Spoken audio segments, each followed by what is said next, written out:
Yan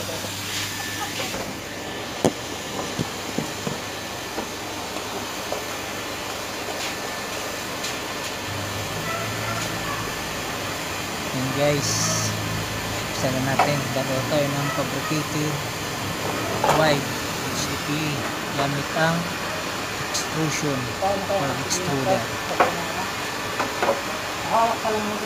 Masilan to sa mga hindi marunong gumamit.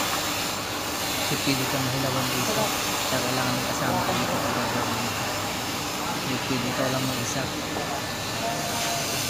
Iba na lang kung sa magandang kalagayan hindi mo